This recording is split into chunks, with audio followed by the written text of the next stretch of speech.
Hey guys, a very good evening to all my crypto believers. So, have you all been curious about what's happening in the market?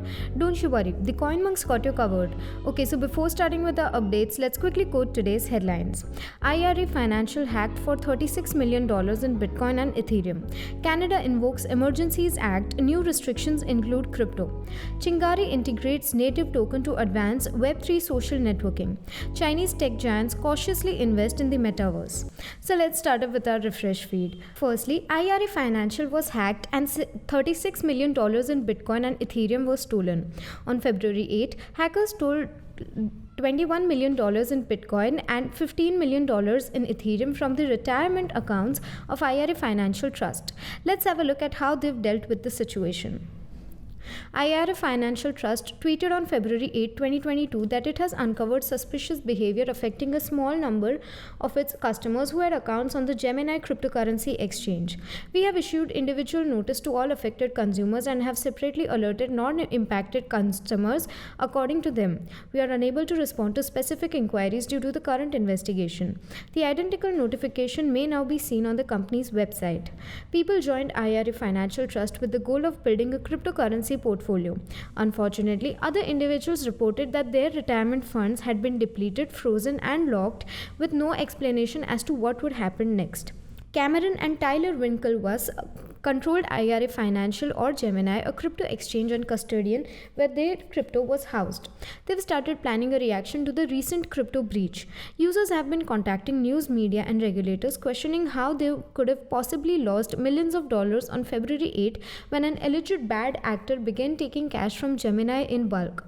The alleged victims claim to be stuck in a labyrinth of inadequate information which further complicates an already difficult scenario. As a consequence, some people get brief email updates from IRA Financial every now and again, while others have to phone every day. So, jumping to our next segment, in the midst of weeks of trucker demonstrations that have paralyzed the country, Canadian Prime Minister Justin Trudeau has invoked the Emergencies Act. In the face of such widespread demonstrations, the act will provide Canada's federal government extra temporary powers, and it will be the first time the act has been used since its establishment in 1988. Let's have a look at how it will impact the crypto market. The statute also gives Canadian banks the right to freeze the cash of people who are suspected of being the part of the Freedom Convoy according to the Act. However, at this early stage, the long-term impact of these new limits on cryptocurrency payment providers is yet unclear. In a news conference on Monday, Canada's Finance Minister Chrystia Freeland discussed the federal government's plans to expand the scope of existing anti-money laundering and terror financing rules to include crowdfunding programs and payment providers. Protesters against Trudeau's COVID-19 directives have raised up to $19 million through crowdfunding platforms such as GiveSendGo and GoFundMe. The authorities prohibited these money from reaching the protesting convoys in order to keep control of the accumulated monies, which led them to arrange another round of fundraising, this time using Bitcoin. Freeland said of the ACR's expansion, these amendments encompass all sorts of transactions, including digital assets like cryptocurrency. She also added the unlawful blockheads have highlighted the fact that some of the payment service providers they utilize are not completely captured under the Proceeds of Crime and Terrorist Financing Act, she continued. Moreover, Chingari, an Indian social networking site with 100 million users, has been in the news lately. It has revealed plans to improve the experience of its creative economy by integrating a local digital assets, Gary, and a cryptocurrency wallet through the Solana blockchain. Let's have a look at what they're up to. The Chingari user interface, which translates to Spark in Urdu and Hindi, a branding that matches the flame icon, is frequently compared to popular Western entertainment services TikTok, Instagram Reels, and YouTube Shorts because of its primary focus on short-timed, infinitely accessible video content. Gary, a Solana program library asset, will be used to connect and transact with their counterparties, place governance votes, and drive platform engagement and user base expansion, according to a team member of Chingari.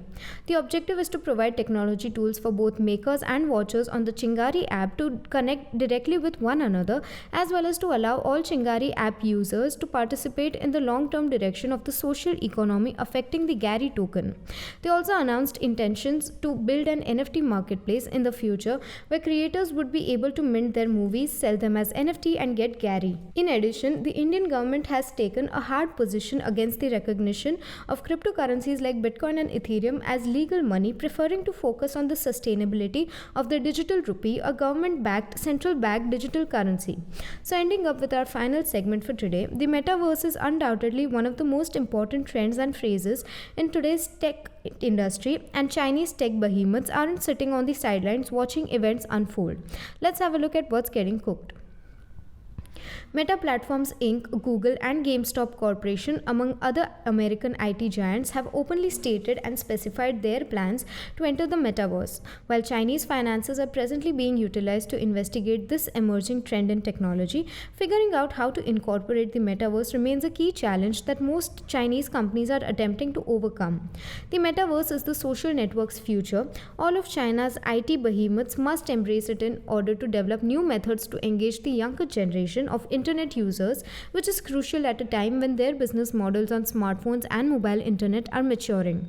Winston Ma, managing partner of Cloudtree Ventures, told CNBC, "The metaverse universe is still in its infancy and there are no clear signs of where it will go in the next decade." According to estimates, China's metaverse might be worth $8 trillion in the near future, and firms now delivering virtual reality, gaming, and social media such as Alibaba and ByteDance will not want to be left behind. So we would now wind up with the assessment for today evening and meet you all tomorrow with even more interesting stuff. Until then, you may consider joining our Telegram channel for free crypto signals. Visit our blog linked below for guides, reviews, and tutorials, and subscribe to the channel and get daily updates about the crypto market. Lastly, with this little favor of CoinMonks, we hope you stay updated. Thanks for watching and have a nice day ahead.